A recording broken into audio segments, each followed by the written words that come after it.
be a fair fight at this rate. The four elders are staring at Hajin aggressively because he has attacked their patriarch, and they can take that as a declaration of war against them, the Gyeoksa clan. Dongpul decides to stay by the young master and protect him.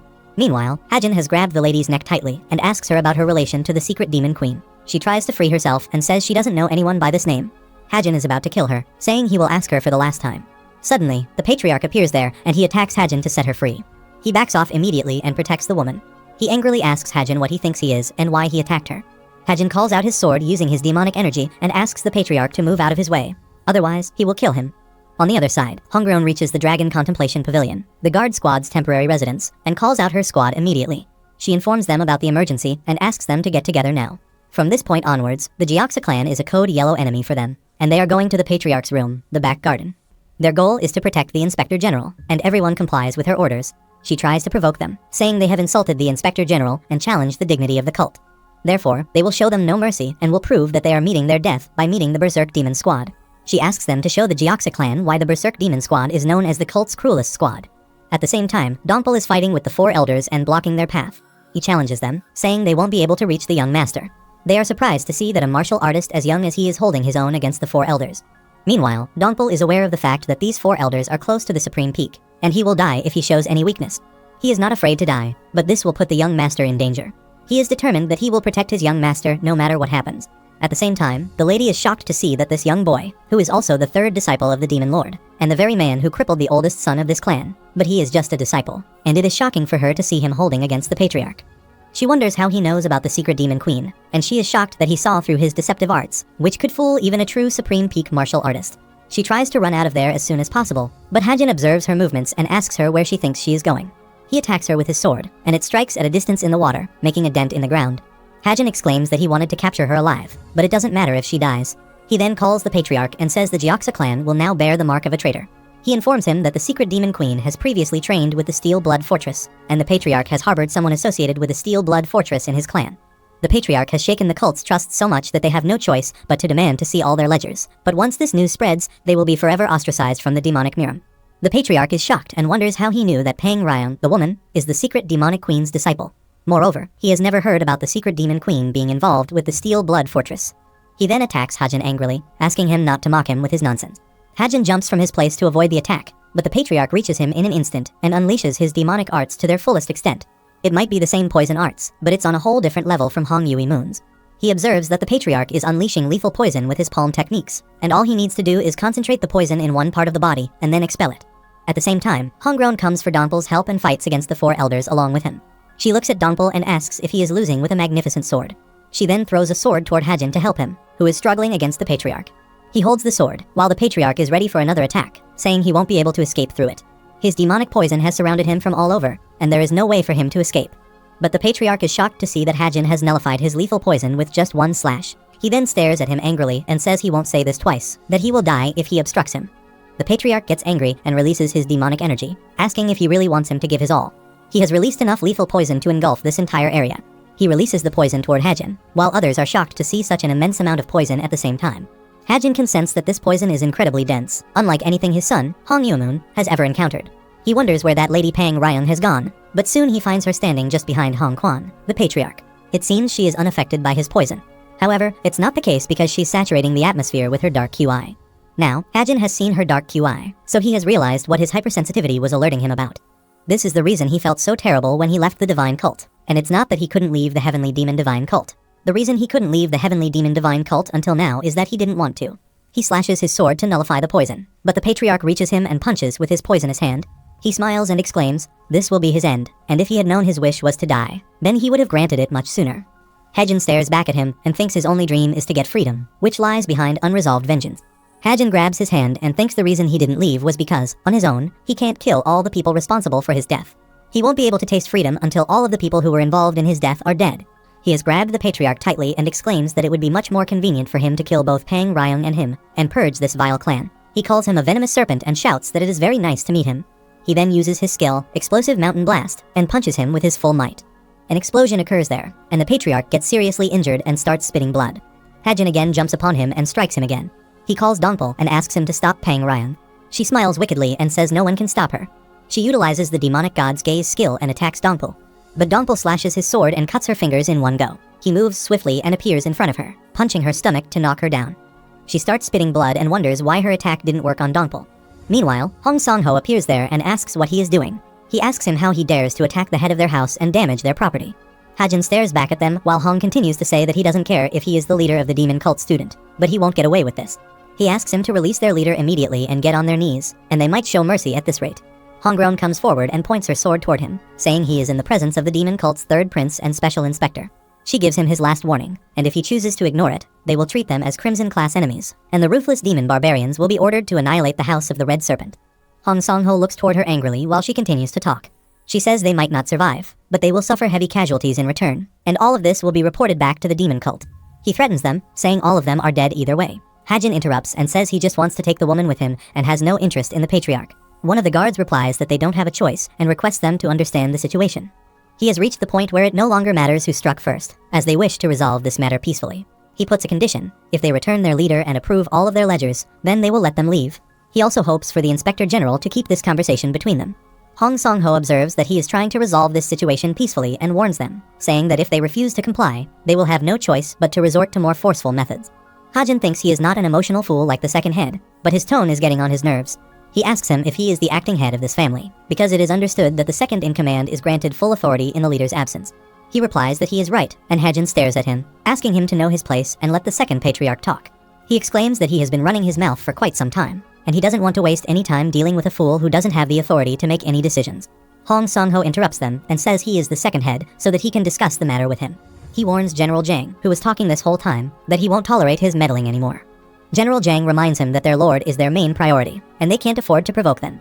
Hong Sang-ho shouts at him angrily and orders him to shut his mouth immediately. He threatens him, saying that if he opens his mouth one more time, he will get rid of him himself. General Zhang gets quiet and thinks his second patriarch is just a prideful fool. He then turns toward the Inspector General and says he doesn't look good because it's not just because of his external wounds, but he has been badly poisoned. The Shadow Serpent's poison has seeped into his body, and his internal energy is keeping it at bay, but at this rate, he won't last 3 days. He agrees to give him the antidote on the condition that he hand over their leader. Hajin observes him and thinks he is the deputy head of the family, Hong Sang-ho. He is not as skilled as the first patriarch, but still a powerful master. Hajin can feel pain in his body, and the poison is starting to damage his blood vessels. Hong Sang-ho comes forward and exclaims that with his internal injuries and poison seeping through his body, he has allowed himself to get too close. Hajin asks him if he wants to try to take him hostage or something like that. He activates his serpent skill and is ready to attack him. This is unexpected for Dongpul and Honggrown, and before they can protect their young lord, it's too late. Meanwhile, Hajin is staring at him quietly. There is a sudden darkness in front of Hong Sang-ho, and he feels his world has turned upside down. Goldie has appeared there in his beast form, and he swallowed Hong Sang-ho entirely through his mouth. His face is hanging down Goldie's mouth, and everyone is shocked to see a beat appear from nowhere. He has killed Hong Sang-ho by beheading him. Dongpul recognizes him as Goldie, and he wonders when it got so big. Hajin appreciates Goldie and says he was worried about how strange he has been acting for the past few days, but he guesses he just wanted to surprise him. He can feel that the poison is mixing with his blood and flowing out of his wounds, but because of Goldie's spiritual energy, his body is starting to recover. He is unsure why Goldie suddenly transformed, but he is relieved. He then turns toward General Zhang and asks what he intends to do with them, and inquires if he truly believes he will approve his conditions. He exclaims that his leader had the same attitude as he, and they all think that they are better than the... In fact, they weren't ever in a position to make them an offer, but rather a request. He asks General Zhang to make a decision because he is the only member currently holding the highest rank. However, he warns him not to show his pride ever again, otherwise, they all will be doomed. After that, they review the ledgers, and after reviewing their records, with the exception of a few errors, most of their divisions appear to be unrelated to women's corrupt activities. However, upon closer inspection of the flow of money, it's evident that some funds were being pocketed by someone else. Given the current circumstances, a thorough investigation is not feasible, and he suggests revisiting this matter at a later date to conduct a comprehensive inquiry. Hajin has documented everything and sends a report through a pigeon. He warns the general by saying he won't tolerate any attempts to conceal what transpired, and his report will provide a clear account of the sequence of events. Moreover, for the inspection, he has reported only what he observed. The patriarch is lying on a bed in an unconscious state, and he asks the general to take him back. If they don't treat him immediately, the demonic QI places in his body will start attacking his lower abdomen. In other words, they don't have the time to pursue them, and will have to focus on their efforts to treat the patriarch. After that, the pigeon takes the report to the divine cult, while he resides in a forest to recover. He is surprised to see that his body is recovering quickly. However, everything makes sense now, and he understands why he can communicate using formless energy with a divine beast that only appears in myths and legends. It all happened because of the divine bamboo. The bamboo shoot he obtained was the heart of the bamboo forest of solitude. He was the one who took it, and Goldie has been following that all this time, not him. He apologizes to Goldie and says he doesn't know how long he will have to wait. but he will return this energy to him as soon as he knows how. Goldie stays beside him while he is meditating to recover. Meanwhile, Hongreon is quietly watching them from behind. Dongpul appears and asks her for water. She inquires about his injuries, and Dongpul replies that he is all better now. She appreciates him for having a tough physique because his wounds were quite severe. However, he is relieved that he didn't have to fight to the bitter end. Hongreon observes that he feels so down since they left the serpent's den, and it feels like he has lost all his energy. Dongpul replies he is not feeling down, but is just curious about Goldie, and their worry is understandable because what they are seeing defies logic. A fox smaller than his arm suddenly grows into a big one. However, this factor hasn't changed its relationship with the young master. It also means that Goldie was the strongest demon beast in the bamboo forest of solitude, and it's certain that the young master will be safe as long as it stays by his side. Hongreon asks him if he is feeling uneasy because the creature looks more capable of keeping him safe than he is. She makes fun of him and asks him to at least choose a human as a rival, not an animal. Dongpul replies he is content as long as the young master is safe, even if he is not the one protecting him. However, he doesn't know what he is supposed to do now, and Hongreon just looks back at him. Meanwhile, Hajin appears there and asks if they are both okay. Hajin says they have many things to discuss, but that can wait till later. Dongpul asks him if they are going straight to the house of the giant whale, and Hajin says there is something he wants to check before he leaves. He wants to know what that cursed woman was doing at the house of the red serpent, and where the secret demon queen is right now. They have tied them behind their carriage. Hajin takes her out of the carriage using his demonic energy. He puts the sword near her face and asks if she had a nice nap. He warns her to answer him truthfully because he doesn't have enough time. He asks her how she knows the secret demon queen. She tries to move her hands, but realizes she can't break free. He has sealed her QI center even though she has mastered the divine techniques. She didn't know that an acupuncture method like this existed. The third young lord has employed an altered technique, but it bears a resemblance to a sealing technique used by the Justice faction to capture its enemies. She also notes that the technique bears a striking resemblance to the supreme divine pressure point technique of Shaolin martial arts. At present, when Hajin drags her from the carriage, he asks her to answer him truthfully. He asks her how she knew the secret demon queen, and she wonders how this boy knows her master, and thinks she needs to get out of there. Suddenly, Hajin puts his sword to her neck and slices it away. She screams in pain, but her screams don't affect him, and he moves toward his next question, asking her how she got to know the head of the house of the red serpent. She cries in pain and replies that she can't tell him anything. Hajin slashes his sword, and this time, he cuts 2 of his fingers. He then points toward the sword in her eye and asks if she made some kind of deal with the patriarch of the Gyeoksa family. She then replies to him that she simply followed her master's order to meet him. Dongpul and Hongreon can see him torturing the woman from a distance. He tortures her again and asks her to pay closer attention to his questions and answer properly. He stabbed the sword in her eye, and it starts bleeding badly. She abuses Hajin for torturing her, but he again stabs the sword in her shoulder, and she starts screaming loudly. He stares at him and says she still has her tongue because she needs to answer his questions, but that doesn't mean she won't be punished for insulting him. He smiles and says they will restart the investigation. After some time, he orders Hongreon to tie her up again and load her into the carriage. Hongreon asks him if there is any point in taking her with them in her current condition, and asks him to just kill her, and he carelessly replies that he is still thinking about it.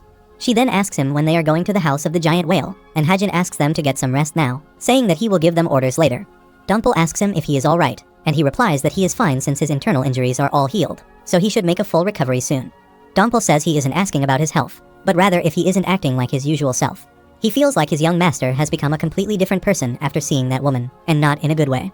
Hajin doesn't answer, so he apologizes to him and says he is only saying this out of concern. If he crosses the line, then he will accept his punishment. Hajin calls him and says he can't explain everything to him right now, but he has made up his mind. He tells them that things will probably be very different from now on, and it will be even more dangerous than before.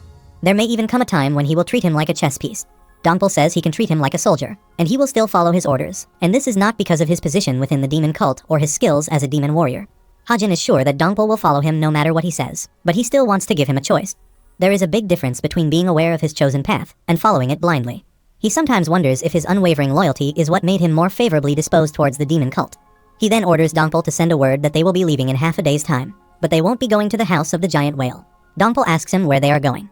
He replies that they are going to a treasure vault he hasn't visited in many years, and it's one of the numerous warehouses in the central plains closest to them. He reveals that they are going to Soyang Valley in Mount Heng in the Hunan province. He also ordered him to contact the head of the giant whale's house, and they were to bring all their documents for inspection at Soyang Valley. The next morning at the house of the giant whale, the head of the giant whale seems angry at his orders and says they can't accept his demands, and they will send a letter to the demon cult instead. The head of the house, Risenjong, orders his younger brother to write the letter that the demon lord appointed the inspector, and it would be no different from expressing discontent towards the leader. His younger brother Risenjong asks if he is seriously considering agreeing to the ridiculous request, and the other houses will make fun of them. Risen stares at him angrily and asks him to repeat what he just said. Richen apologizes to him immediately and admits that he shouldn't have said that. However, his opinion remains unchanged, and he claims that their warriors won't like this either. The head gets up and says, even if they send a reasonable reply, and if the demon cult doesn't approve, then that will be final. Everything they do is to follow the will of the demon lord at this moment, which is the true nature of the relationship between the demon cult and the 7 houses of the demonic path. Richin asks him if this isn't the reason they are trying so hard to break free from that unequal relationship. They want to cut ties with the demon cult to grant the 7 houses independence. Richin stares at him and asks him to watch what he says. Richin respectfully says he will watch his mouth, but if he agrees to these demands, then he will end up serving the demon cult for the rest of his life. The head wonders why the Inspector General wants him to bring the division records to him personally. He will claim they failed the inspection if they don't comply, which suggests this isn't even a legitimate inspection. He derives a plan if they draft false ledgers and take them. In other words, the inspector didn't send them that letter to conduct a proper inspection. In the meantime, he calls the general and informs him that on Friday night, he will go to Mount Heng with the Guardians of the Sea. He orders him to prepare all the necessary documents by then and ensure that all of them are fake. On the other hand, Hajin has reached Mount Heng along with his squad, but they have used a path that isn't often used. Hajin then says they are going to leave the horses, carriages, and the other members of the ruthless demon barbarians there. The entrance is too small and larger on the inside, but not enough to accommodate 100 warriors. Hongroan asks him if he really plans to leave them there to stand guard and proceed with just the 3 of them. Hajin says Dongpul and that she will come along with him. He asks her to make sure her men don't do anything foolish. The head of the giant whale will arrive in 2 days, and they need to finish what they came there to do before then. Hongroan asks him what he wants to do, and he replies that she will see once she gets inside. Hajin walks on the mountains where he lived in his past life, and always thought he would be excited and start a new life there. However, at this moment, he feels calm and wonders if this is because he has made up his mind. They reach outside a cave, and Hongroan asks him if they really need to get in there. There is so much darkness inside that they cannot see anything. Hongroan makes noise because she cannot see anything, while Hajin says she is the leader of the ruthless Demion barbarians, and her senses are dull. She stares at him angrily and says she is good at destroying things and wreaking havoc, not anything that requires fine control. But Hajin says she is just making an excuse. She shouts at him and says it's not just her. Dongpul feels the same way and steps on his foot earlier. Hajin observes that this isn't the kind of place that can be navigated using QI or one's senses alone. Anyone who inhales the shadow scent spreading from the cave entrance suffers from an impairment of their senses. If it weren't for his hyper-perception, even with their skills, they would lose their way and wander around there forever. Soon, they reach their desired place on time, and he removes a big rock. There is immense light on the other side of the rock, and they wonder what kind of place this is. Hajin built this safe when he was Chun Hajin, an assassin in his past life. There is a large amount of grain, which should be enough to survive for 5 years. There are also many crystals, and each one of them costs around 2,000 coins. Hajin doesn't like that they are touching everything without even asking for his permission. Hongroan asks him how he found out about this place, and he replies that he just came across it. Hongroan assumes someone put a lot of effort into making this place. She comments that even assassins' hideouts aren't this impressive, and whoever built this place must have been really cautious.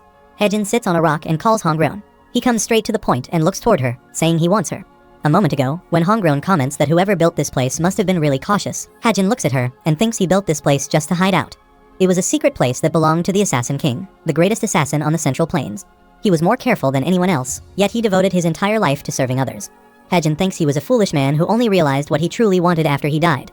Although he was known as one of the 10 great masters during his lifetime, it was merely an empty title, as he served as a mere pawn. He never experienced what it was like to live for himself, and he was like a young man with an old soul. Chen Hajin was never able to seize the opportunity to risk everything for the life he desired.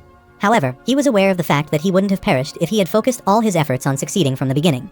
But this time, he wants to live properly in his new life. He then sits on a rock, calls Hongroan, and exclaims that he will get straight to the point. He surprises her by saying he wants her. First, she is surprised by her sudden proposal, then says this is the right time or place to declare his love for her.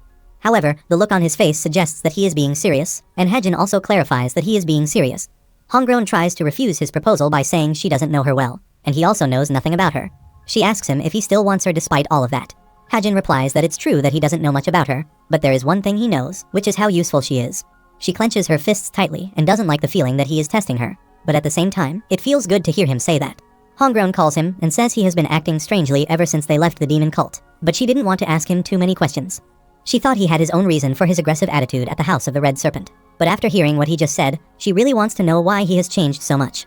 Hajin looks at her and thinks he has to win her over right now. He has already faced countless life or death situations with Dongpul in the bamboo forest of solitude. In fact, he has already saved his life many times, but Hongroan is different.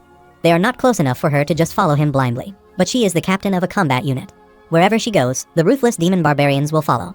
This is the only reason he wants her to join him, and he needs to be honest with her. He steps forward, revealing that he hates the Divine Justice Alliance and the Iron Blood Fort far more than they can imagine.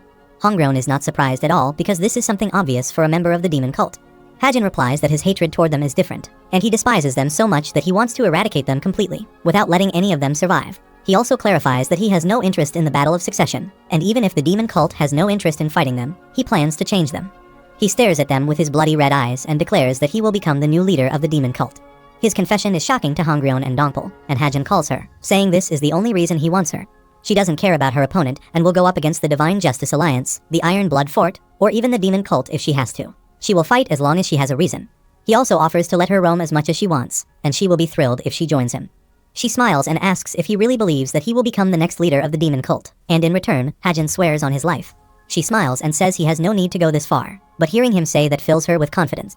After a while, Hajin throws a small box toward her, and she surprisingly asks him about what it is. He replies it's not the heavenly demon god's crimson pill, but it's still an extremely high-quality elixir, and she can call it an offer and a bribe. Hongryun agrees immediately, but puts another condition for joining hands with him. She shamelessly asks for another sword in return for the elixir, but Hajin gets angry and asks her if she knows how valuable that elixir is. She starts bargaining and says it's not as valuable as a heavenly demon god's crimson pill. Dongpul is watching them, surprisingly, and wonders if Hongryun is willing to go that far to get a weapon from the young master.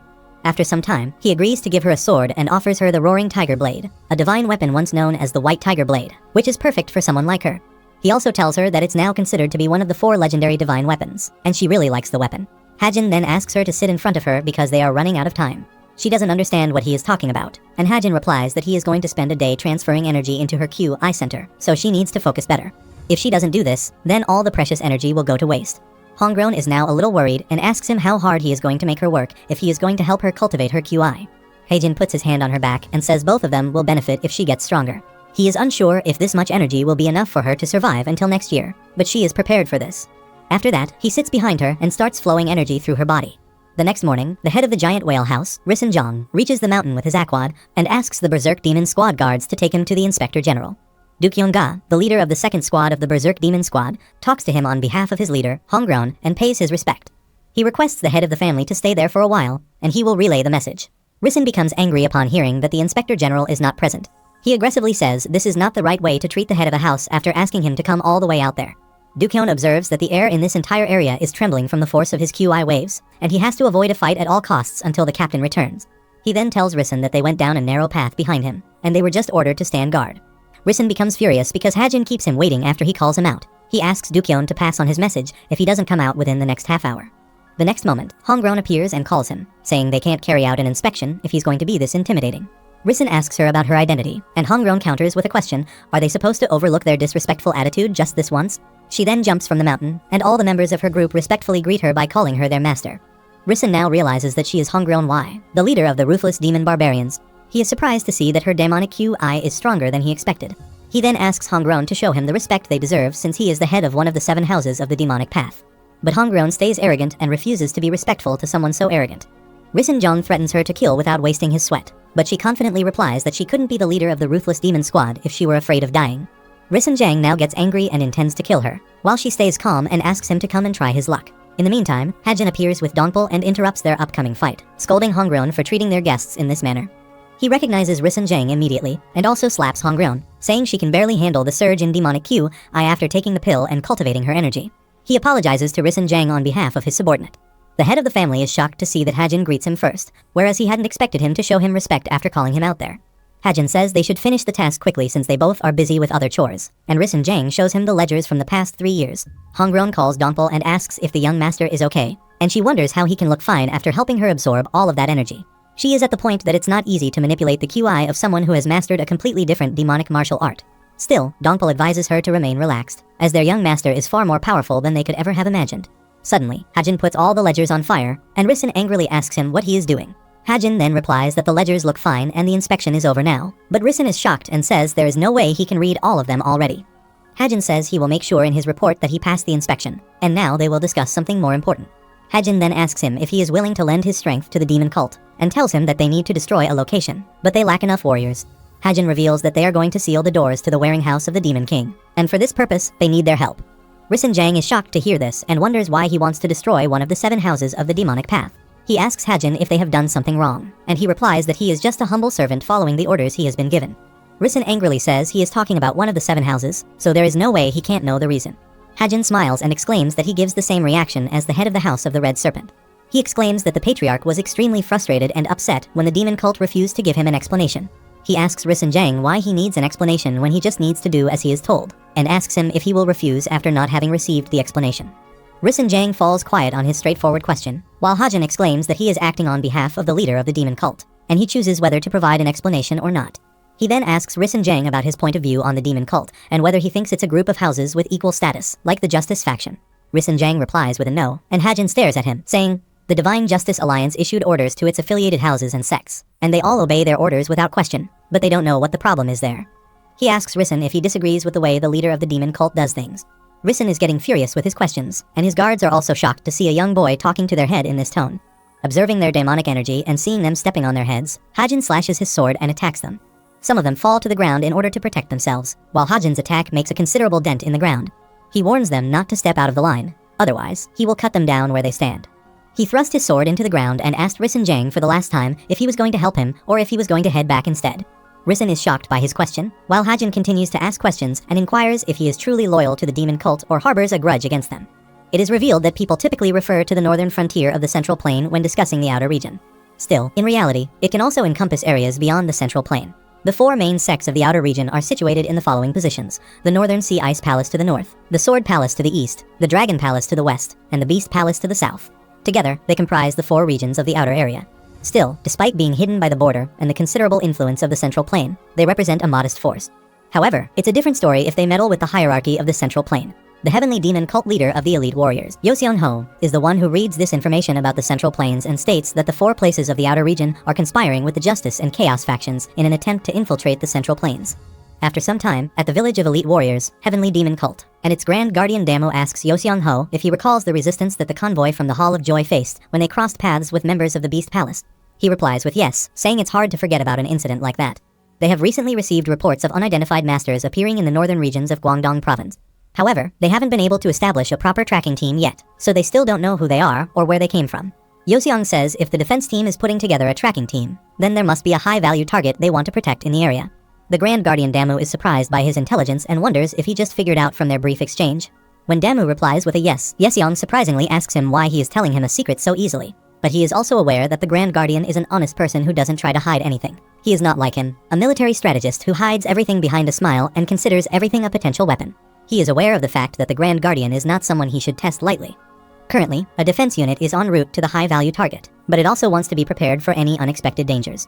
Yoseong asks the Grand Guardian not to be worried because the masters won't be involved in his task, or to be more specific, their objective isn't the person they are trying to protect. The Grand Guardian asks him if he knows whom they are trying to protect, but he carelessly replies that this is strictly their business.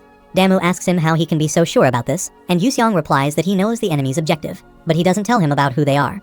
He exclaims that if he thought the Grand Guardian needed to know, then he would have told him already, but if he really wants to know, then he can tell him who they are and what they want. The Grand Guardian stares at him and thinks he may have his own methods, but ultimately, everything he does is for the benefit of the demon cult. His decision not to inform him is probably also in the interests of the demon cult. He then refuses to ask him and apologizes to him for overstepping his bounds, and he feels concerned about the situation in the Central Plain. Yoseong takes a sip of his drink and thinks the Grand Guardian has activated his instincts at the Supreme Master, and it's been a while since he bared his fangs and claws, but he hasn't lost his touch in the slightest. His finely tuned intuition is detecting the subtle signs of an upcoming war, and he might already know who is responsible for this. On the other hand, Hajin stands in front of Rissen Jang and asks him angrily if he is giving him an unreasonable excuse to persecute them. Hajin confidently replies that it's his duty to decide who is more unreasonable, and he just needs to answer his question. He asks him for one last time if he holds any grudges against the demon cult.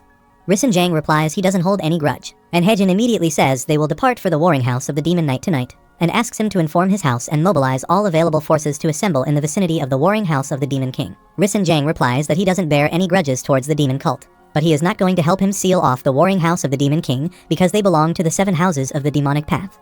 Before he completes his sentence, Hajin asks Hongreon to send word to the demon cult that the House of the Giant Whale is to be labeled as traitors from now on, and also request additional forces to replace them. He also asks for a team of masters to be dispatched to subdue them, since they don't know what the traitors might attempt. Rissen rushes toward him and asks him to listen, but he doesn't listen and instructs his soldiers to get some rest. They will depart tonight.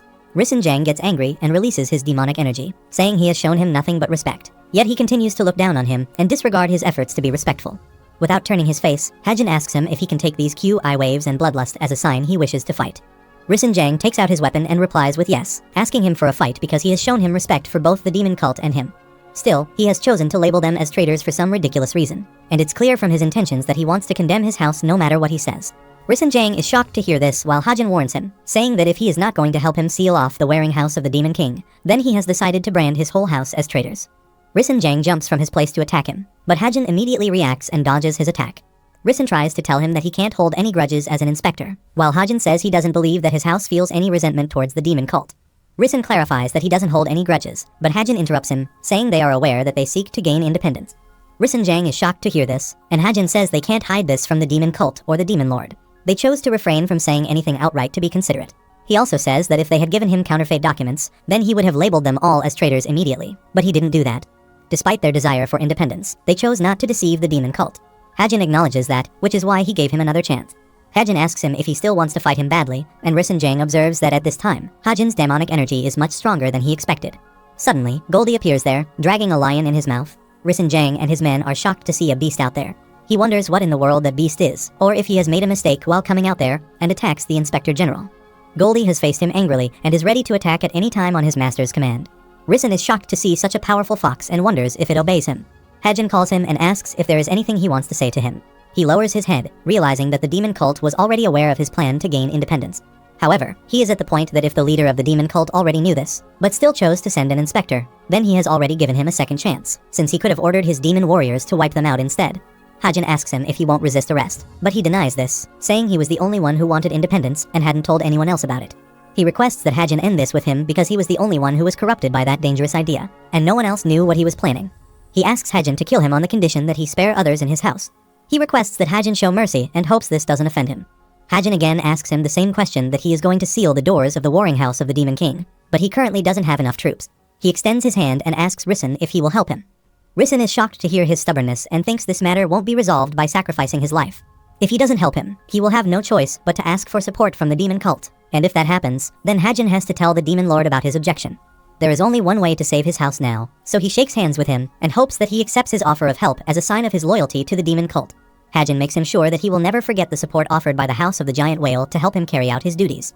On the other side, somewhere between the mountains, the heavenly demon cult's fifth princess, Seoyeon-ju, is practicing martial arts with her sword. The general strategist appears behind her and appreciates her for her martial arts skills, saying she is very skilled with the sword, especially when she is so young. She turns around and asks him if he wants something from her. He hands her a letter saying it seems like the Iron Horse clan has been interfering with their business recently. He informs her that their local representative would normally take care of this, but they have learned that they have been supported by a specific organization.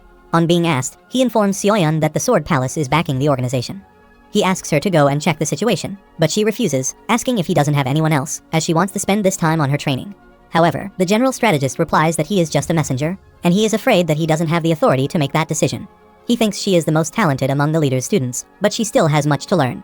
He then offers her some piece of advice about how the world works, unless she is trying to gain something from training in isolation. He asks her if she has ever heard that things can get harder the harder she tries, and in this regard, he appreciates the third young lord. Seoyeon doesn't understand what he is talking about, and the general strategist tells her that the third young lord never skips his daily training. He always strives to complete any task he is given to the best of his ability.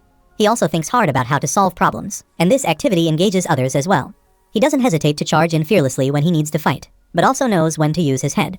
According to the general strategist, each of those experiences gradually becomes a valuable lesson. Just like reading thousands of books can only enhance one's knowledge, wisdom is difficult to acquire. Seoyeon listens to all these good things he said about the third young lord quietly, and then asks him if she can go back to her training. He then leaves her by asking her not to take him seriously because it was just a bit of unsolicited advice. She starts her training again, and the general strategist hopes this will be great if that motivates her. Anyhow, he wonders what their Inspector General is doing right now. He is sure that Hajin will find a shrewd way to deal with the threat posed by the House of the Red Serpent. According to him, the House of the Giant Whale is a problem that is both simple and yet also more complex, and should also be manageable. However, he wonders how the third young lord will handle the Waring House of the Demon King. He has been ordered to seal their doors, not carry out an inspection. The leader of the demon cult might favor the third young lord, but he doesn't trust him yet. This could be more of a test for the third prince instead of an opportunity to reinforce the demon cult's position.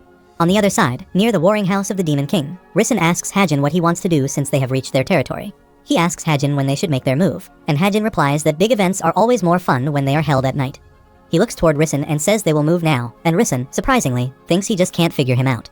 He caught a glimpse of his powerful QI back in Soyang Valley, and he seems to possess remarkable insight as well. He also came up with an excellent plan of action for them after studying maps of the Waring House of the Demon King's personnel and supplies.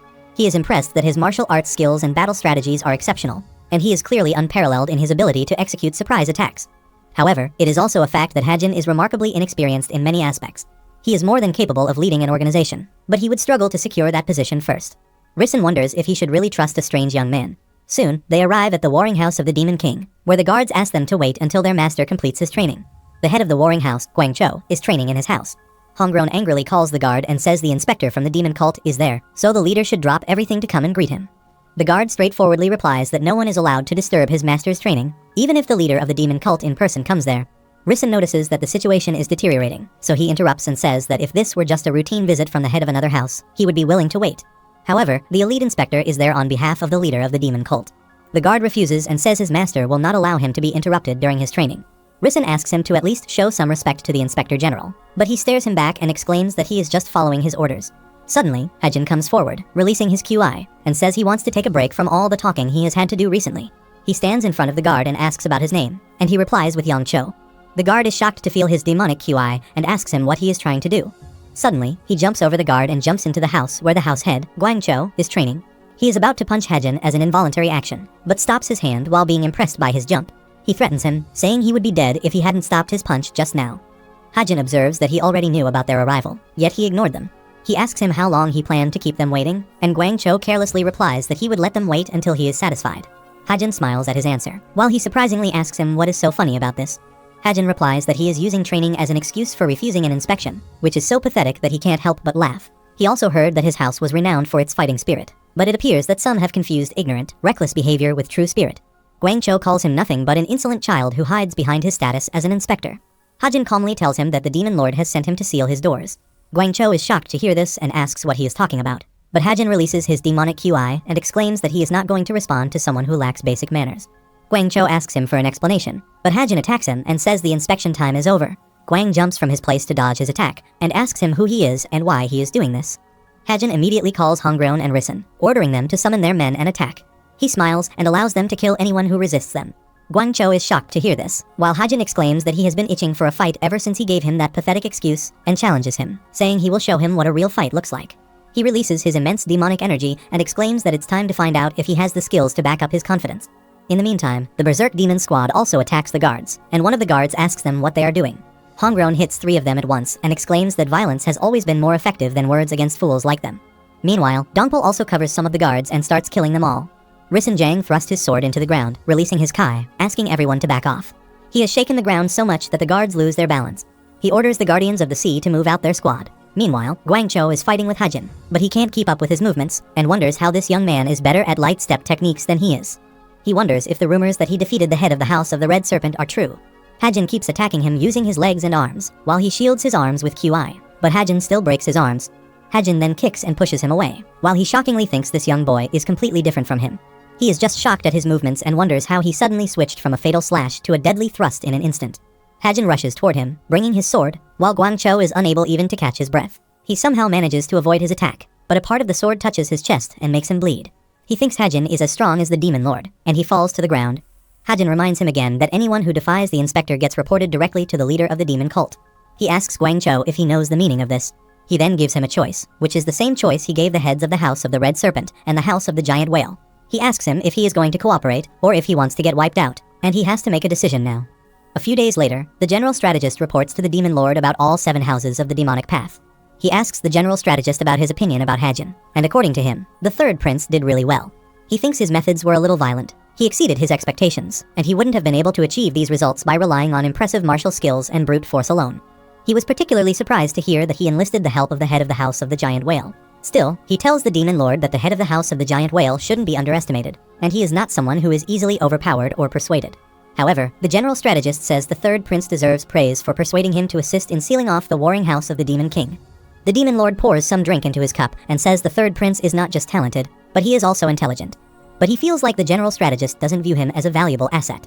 The General Strategist thinks the 3rd Prince can be dangerous for them in the near future, but he doesn't know what he wants.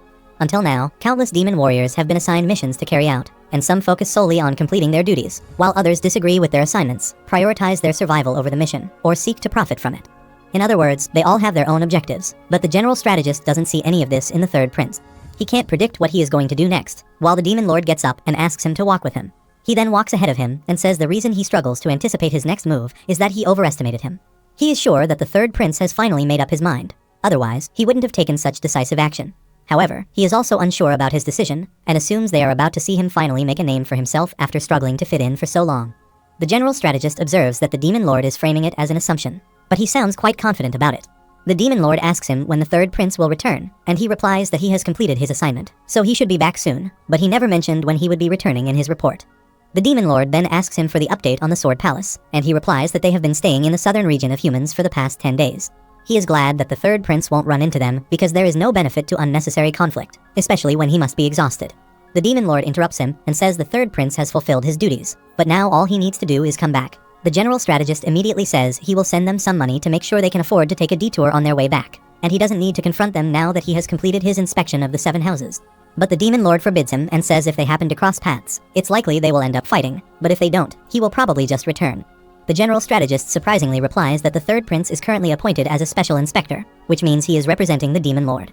Therefore, if he were to get involved with them now, then it could escalate into a war. The demon lord gets quiet at his assumption, and the general strategist feels that this was what he was from the start. The demon lord replies he doesn't necessarily want a war, but he won't shy away from it if that's what fate has in store for them. The general strategist stares at his back, and then says he will grant the head of the Hall of Justice permission to depart, and the demon lord asks him to do as he pleases. When he leaves, the demon lord thinks he is aware that his decision might challenge his notion of fate, yet he doesn't even flinch. According to him, the general strategist still has much to learn, and they shouldn't be afraid of the consequences. On the other hand, Hongyeon asks what they should do next, since their mission is complete. Hajin appreciates him for her good work, and thinks this might be the end of the inspection, but this is just the beginning. He asks her about the hostage they captured from the House of the Red Serpent, and in a few days, her fever will become dangerously high. He then orders them to visit one of their local clans to get her treated, and then they will take her to the demon cult. He then calls Hongyeon and thanks her for agreeing to work for him, and also advises her to stay out of trouble until he gets back.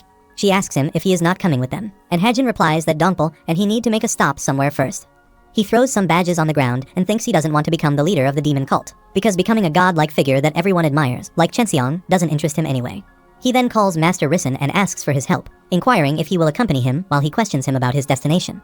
Hajin replies that he is going to the House of the Red Serpent. At the same time, the head of the House of the Red Serpent, Ui Jiang, is vomiting and seems in a pretty bad condition. He always thought his life would improve when he became the master of a noble family in the demon cult, but then some monster came along and turned his life upside down. Suddenly, he shouts at his servants and angrily asks them what they are looking at, but then realizes that he shouldn't do this at times like this, and he should at least keep it together. For his house and his own sake, he has to get over this since this isn't the time to lose. Suddenly, a man appears there and asks him if he is the master of the House of the Red Serpent, and Ui Jiang asks him about his identity. The man takes out his sword without saying a word and hits him with his demonic QI. He is, in fact, the second in command in the Sword Palace, Gangik Mok. He puts his sword back and asks them about the others' situation. One of his men replies that they are currently on standby, about 20 kilometers from the House of the Red Serpent, and now that their surveillance is weakened, they could probably move in without facing any resistance. Moreover, the House of the Red Serpent hasn't received any reinforcements yet, which means the rumors haven't spread. Gangik asks him about the demon cult, and he replies that they would have already interfered if they knew. Gangik carelessly replies that it doesn't matter whether they know or not, but they will have control of the enemy house before sunrise tomorrow. On the other side, Hajin and Dongpul camp in a forest to spend the night. Dongpul sets the fire to make dinner, and thinks about the phases of his life when he was appointed to lead the 3rd defense team at a young age, and now he is the 3rd prince's personal bodyguard. Someone may think of him as a successful person, but this role hasn't been without its share of risks, and now he has ended up living a life that is far from ordinary. As a martial artist, it's natural that he has had to face death many times, but he wonders whether this will continue going forward. But he is sure that this will likely get a lot more perilous, because the young master seems determined to wipe out the Divine Justice Alliance and the Iron Board Fort from the martial arts world entirely. As his bodyguard, it's clear that the dangers he has faced so far are nothing compared to what's to come. Meanwhile, Hajin appears from behind and asks him what he is brooding about while staring at the fire. He turns around and is surprised to see that Hajin has caught a deer in the time it takes him to start a fire. Hajin replies that they are having venison tonight, and he doesn't think they have tried it since they left the bamboo forest of solitude. Hajin stabs the deer with a blade, and Dongpul is surprised to see that he is using the twin meteor blade just to skin the deer. Hajin carelessly replies it's the sharpest blade he has, and it's just the right length, too.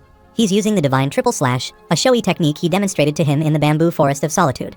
Dongpul is surprised that he is using martial arts techniques to skin the deer and a divine weapon to cut the meat. This technique might look ridiculous at a glance, but it's actually quite impressive. He observes that Hajin is always in a state of training, and he puts his all into everything he does, experimenting with new techniques as he tackles his duties. For example, he is quick and precise when tidying his room because for him, every passing moment is a form of training and an opportunity for growth. Dongpul is impressed that his way of life truly embodies the ideals of martial arts. He moves his hands swiftly in order to peel off the skin and tears it into multiple pieces. After some time, the meat has cooked perfectly, and Dongpul gives it to Hajin. While eating, Dongpul asks him why he wishes to go back to the house of the Red Serpent when they have completed their inspection, and they were one of the houses that caused the most trouble. Hajin replies that he is not going as an inspector this time, and he has also removed his inspector badge. He reveals that he is going to take them over this time. Dongpul shockingly asks him why he wants to do that, and Hajin replies that it will take more than a few days for the head of the house to recover. At the very least, half a year. Also, the deputy head role is currently vacant. This means that they are a strong group that doesn't have a leader, which makes them the perfect target. He takes another bite of his meat and exclaims that with the Red Serpent house by his side, he stands a much better chance of becoming a successor. Dongpul asks him if he really thinks the house of the giant whale will let him do this, and it's a good chance that they won't be happy that he used another house to strengthen his chances as a candidate. Hajin replies that he is planning on taking over the house of the giant whale, too, which is really surprising for Dongpul. He makes him remember that the head of the giant whale is the 6th prince's father, but Hajin is at the point that he hasn't achieved everything that he has done so far because he was confident. He simply trusted himself and tried things. If they didn't work out, he adjusted his approach. Dongpul understands his point and promises him to do his best to ensure his plans become a reality, while Hajin replies that he has to join him because he wouldn't be able to pay off the gifts he gave him even if he worked for the rest of his life. However, he feels somehow uneasy even though he is sure that the house of the Red Serpent or the house of the giant whale will not pose much of a problem. Suddenly, they hear rustling of leaves from behind and immediately get up to see who is there. But they are shocked to see Yoren Hong there and ask her what she is doing there. She angrily asks Hajin while having tears in her eyes if he was behind all this. Hajin asks her what she is talking about and asks for an explanation. She angrily tries to attack him without any answer, but Hajin smacks her head and makes her unconscious. He wonders what she was thinking about him to be able to attack like this. Her body is covered in battle wounds, and Hajin feels that 5 people are rushing towards them, each possessing the energy of a swordsman. Dongpul also observes their presence and takes out his sword immediately. Soon, they stand in front of them, and one of them asks Hajin about his identity. Hajin and Dongpul stay silent at his question, so he takes out his sword and asks them again. He exclaims that it doesn't matter who they are because their fates were sealed the moment they saw that girl, and now they will kill them. He is about to attack them when a splash of demonic QI appears from nowhere and cuts both his legs. He is shocked at such a sudden attack and falls to the ground while screaming. Hajin releases his QI and asks Dongpul to take care of them. The swordsmen are staring at them, and Dongpul steps forward to obey his master's order. He also releases his QI and starts fighting them all together. Soon, they realize that he is too strong and every single one of his swings is so heavy, and it seems like they are facing a supreme master. He then swings his sword in the air and kills 2 of them in an instant, but tears their bodies into pieces. Hajin appreciates him for his skills, but Dongpul isn't satisfied and says he took too long. One of them asks Hajin about who he is, and Hajin asks him the same question about who they actually is. He observes that the skills aren't bad, but they are not good enough to infiltrate the Divine Justice Alliance and steal it from them, and based on his QI, there is no way he has any ties to them either. Hajin asks him why he has a resonant blade that belongs to the 28 swords of the Divine Justice, and asks him whom he works for. The man angrily asks Hajin how a demon warrior like him knows about the resonant blade, but Hajin hits his leg again and says he is the one who can ask a question. He holds his sword and asks him what he meant when he said their fates were sealed the moment they saw that girl. Similarly, he forfeited his life the moment he picked up that blade because he absolutely despised the Divine Justice Alliance. After some time, he hangs that legless man from a tree with the help of a rope. Yoren Hong has also come to consciousness and only tells Hajin that they suddenly arrived last night and wiped out everyone. But this is surprising for Hajin because he believes that the House of the Red Serpent isn't weak enough to be dominated entirely in one night. He thinks of the fact that the 7 houses of the demonic path are on the same level as the 5 great families of the Justice faction, and there aren't many groups in the Central Plains that can completely overpower one of the 7 houses. He feels that Yoren is in shock, and she will not be able to learn anything more useful while in this state. Dongpul calls him and says he doesn't think they are affiliated with the Divine Justice Alliance, and Hajin asks him why he thinks that. He replies that the high-ranking members of the defense team undergo specialized training in various martial arts from the Justice faction, particularly in those of the Divine Justice Alliance. Also, they were formidable, but they never displayed any signs of using the Justice faction's unique QI, Taoist QI. In fact, their expertise lay in actual combat and assassination techniques. Dongpul tells Hajin that none of the sects in the Justice faction practice that martial art style, but Hajin thinks that is not true, considering how the Divine Justice Alliance trained him in his past life. Dongpul continues, saying they don't appear to be from the Iron Blood Fort either. Yoren is still in a state of trembling and seems like she is in trauma. Hajin agrees with Dongpul and says these people share some similarities with the demon cult, but they are like a group of puppets. Unlike the demon cult, they lack a strong historical foundation. But the techniques these men displayed were suited for combat and filled with killing intent, and they must go back as far as the Justice faction, and these skills weren't developed a few generations ago. Hajin interrupts him and says they are not from the Central Plains and must be from the Sword Palace, but they don't understand why they would do something like that. Dongpul is impressed that they managed to seize control over the House of the Red Serpent, but the demon cult was going to retaliate once they found out. Dongpul says their only escape route is to the north, but Hajin interrupts him, saying this is not something important now. On the other side, at the House of the Red Serpent, there are numerous dead bodies all over the floor. a man informs Gangik that they have cleared out the head of the house's quarters. He wipes his sword and says he will head over to the next point now. At the same time, Hajin calls him a fool for staying in the forest and says he has stolen his prey. At the same time, Hajin comes to know that the Divine Justice Alliance and the Sword Palace are working together. Still, it won't be easy for them to join forces with a faction from the outer region that is opposed to their code of chivalry and righteousness. Hajin asks Yorin about Rissen Jang, and she replies she hasn't seen him since he made a scene in front of the main building the night before the invasion. Hajin wonders if they have already killed him, and he is not happy with this because his plan is now ruined. Dongpul suggests they should contact the demon cult, but Hajin forbids it, saying there is no need. In the meantime, Rissen Jang appears there and greets Hajin, who seems relieved to see him now. They tell him about the whole story, that the Sword Palace has taken over the House of the Red Serpent. Hajin suggests they need to go over there right away and eliminate the intruders, and orders Rissen Jang to send a carrier pigeon back to base. Hajin is angry to think that some fools have thwarted his initial steps to become the successor to the demon cult. But they missed with the wrong guy because Hajin doesn't care if they are from the Sword Palace or not, and he will completely crush them. On the other hand, Gangik stands before the head of the house and says he was looking forward to going all out because he had heard that he was a skilled master who used unusual techniques. He looks at his unconscious state and thinks that fighting someone like him could have helped him break through the harmonious state. He finds himself so close to reaching the next stage, but to get there, it demands far more effort than all the blood, sweat, and tears he has poured into his training until now. He asks one of his men about the team pursuing the girl from the House of the Red Serpent, and he replies they haven't heard from them yet.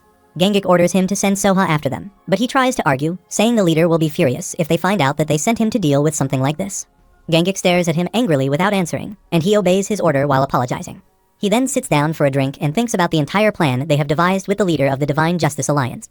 They plan to use the Tang clan's poison to eradicate all the members of the demon cult who would gather there once they learn about what happened to the House of the Red Serpent. The most unexpected thing is that they have entrusted this task to them, rather than to their own warriors. After they have destroyed the demon cult, they plan to embrace their swordsmen as allies and attempt to change their opinion of them. They even received several rare swords and secret tomes as rewards. Gangik thinks this will significantly increase their influence while dealing a heavy blow to the demon cult, and there was no reason for them to decline their offer since they were looking for an opportunity to establish themselves in the Central Plains. The leader of the Divine Alliance, Seong Dam, is adept at politics and knows how to manipulate people, and for the sake of the Sword Palace, they had no choice but to accept his offer.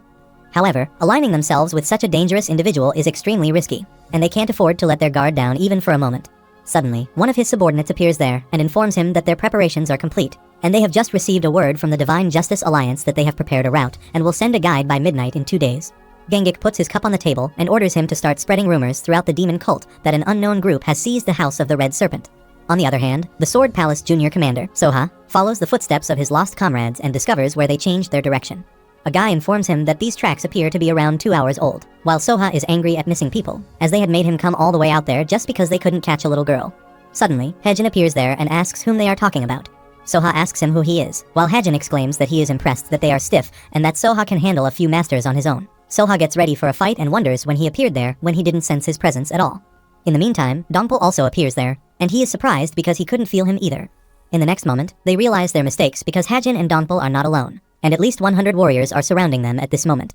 He asks Hajin about who he is, but without replying, he slashes his sword and attacks them powerfully.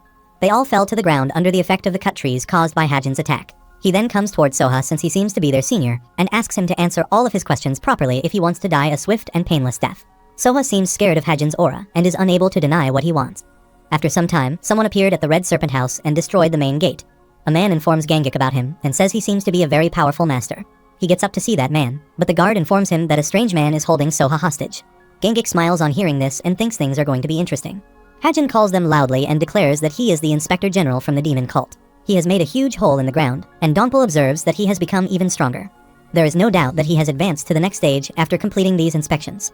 He wonders if the third prince has already been close to halfway to reach the demon threshold. It is a fact that the realm of a supreme master surpasses the boundaries of humanity, and beyond it lies another barrier that those who transcend human limitations, but are still confined by the constraints of martial arts struggle to overcome. It's a hurdle that is taller than any fortress and stronger than steel. At this moment, the third prince is on the brink of becoming a supreme demon.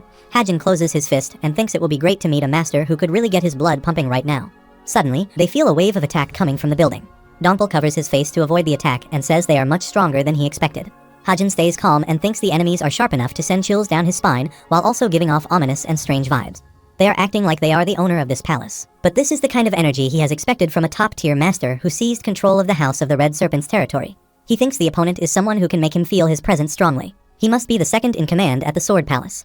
Gangik appears in front of him and asks if he has really taken Soha as a hostage, and invites him to come up to him for a chat. Hajin is surprised by his soft tone because he has heard that the Sword Palace is a group known for being a bit rough around the edges, but filled with sword demons who live and die by the sword. Hajin then refuses to go to him, saying he has abandoned his honor and resorted to using poison like a bunch of low-life thugs, so he finds it too distasteful to set foot in a place infested with thugs like him. Gangik is shocked because Hajin has realized that they have released the Mind Haze Venom and the 7-step soul-shattering toxins within. He then takes out his sword, saying he will see if he is skilled enough, just like he talked. Hajin asks him to come to him instead, and Gangik immediately comes to him. Hajin is shocked to see the sword QI techniques used by Gangik. In the next moment, he uses his personal way of sword technique, Void Form, and lands an attack toward Hajin. Donpul shouts from his place, asking Hajin to be careful. Suddenly, an explosion occurs there, and Donpul immediately moves backward to save himself. When the dust settles, Gangik is shocked to see that Hajin is laughing. He removes dust from his face and exclaims that this isn't going to be an easy fight. This is now his turn to land an attack, and a powerful blow of demonic QI heads toward Gangik. He immediately acts to avoid his attack, and both of their QIs interact with each other. Another explosion occurs there, and this time, it blows a part of the palace. Gangik is bleeding from his mouth, while Hajin has an injury on his head, and asks him what he thinks of this fight. Gangik smiles and replies that he is not that bad, and this is going to be very interesting.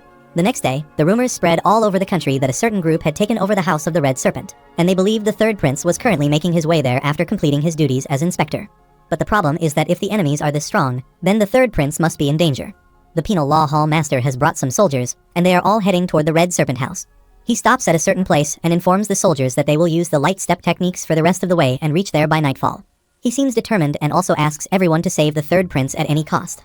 From now on, they will no longer use horses, but instead employ the light steps technique. On the other side, Hajin and Donpul are still outside the Red Serpent House, and Hajin exclaims that he can forgive everything but not the one who steals his prey. He threatens Gangik by saying he will kill every single one of them. He calls Rissen Jang and informs him that the enemies have filled the courtyard with the Mind Haze Venom and 7-step soul-shattering toxins, and asks his warriors to remain on standby until he has cleared out all the poisonous fumes. Rissen Jang asks him how he plans to do this, and Hajin calls Goldie for help. Gangik feels a weird energy from behind the bushes, and he doesn't know whether it belongs to a person or a wild animal, but it's definitely not something that he can handle easily. In the meantime, Hajin comes forward and also asks Donpul to follow him. Gangik also orders his warriors to prepare for battle. His men don't understand why the enemies would rush in, knowing they have released poisonous gases in there. Gangik also thinks about the poison's effect that, without the antidote for the Mind Haze Venom, they will spend the rest of their lives unable to harness their inner energy. All of his warriors have already taken the antidote, and the moment they step inside, they will lose all their internal energy and collapse. In the meantime, Hajin and Donpul rush toward the palace, and Hajin advises Donpul to stay behind him. Gangik thinks those are reckless follies because they are charging straight into hell. Gangik attacks him, saying he will fulfill his wish and kill them all. He jumps from the building and charges toward them, while Hajin and Donpul are happy to see that he has fallen for their prey. Hajin uses his demonic QI and lands an attack on him, which causes another huge explosion. Gangik is shocked to see that Hajin has cleared the poisonous gas in just one blow. This is why Hajin provoked him from the start, as he used the force of his technique to eliminate the toxic fumes and enter the building. However, this affects Hajin badly, and his mouth begins to bleed. This Mind Haze Venom consumed a lot of his internal energy, but he is confident that he can handle this kind of poison easily, and will force out all the tainted demonic QI, and replenish it using the 4th stage of his unrelenting QI style. Rissen Jang also informs his warriors that the venom has been removed, and he is surprised that he was able to break through their defenses despite facing a stronger opponent. He can also see columns of poisonous gas rising from various points all over the House of the Red Serpent. Meanwhile, Goldie seems to be clearing away all the fog created by the Mind Haze Venom. Now, it's time for the true fight to begin, and Rissen Jang orders his warriors to advance and attack the opponents.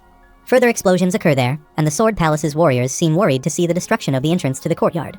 Soon, they have reached the courtyard, and Donpul thinks it's time to send the 7-step soul-shattering toxins. He swings his sword and attacks the warriors coming toward him, and they all shatter to avoid his attack. On the other side, Gangik and Hajin face each other, and Gangik is impressed, saying he is really impressed that he managed to clear out the poisonous gas and even redirected some of it towards them. He asks him if he was trying to cripple his forces by exposing both sides to the poison, and Hajin replies the 7-step soul-shattering toxin enters the body through wounds, not through the lungs, and it causes the target's blood to clot. Gangik is surprised because even the smallest graze could lead to death, but Hajin says there is no room for error, so both sides will have to proceed carefully. Meanwhile, Rissen's forces enter the courtyard and break through the entrance door. Gangik can hear cries coming from both the north and the south, and wonders if the demon cult sent in any reinforcements. Hajin calls him and says he has to deal with multiple variables and be at a disadvantage, and it should get his blood pumping. Gangik advises him to fall back because none of them wants to die, but if they continue, they will both end up getting wiped out. Hajin immediately rushes toward him to attack and asks him not to be ridiculous, but Gangik blocks his attack with just his physical strength. Gangik is also surprised at Hajin's strength, and his techniques are hard to handle. He asks Hajin if he really wants to die that badly, but Hajin continues to attack him and says it was all he wanted. Hajin has a strong killing intent for Gangik, and he seems desperate to kill him. The fight continues with their internal energy, and Gangik is so strong that Hajin is getting affected by his multiple attacks. Gangik is still standing and exclaims that he will end that fight soon, and he is sure that he will win, even though Hajin made the first move. However, he feels an ominous energy emanating from him, and uses a skill named Illuminating Blade, first form, Light Manifestation, which surprises Hajin with its strong attack. He then attacks using a technique called Formless Slash, which swings through the air at high speed and lands in front of Hajin, causing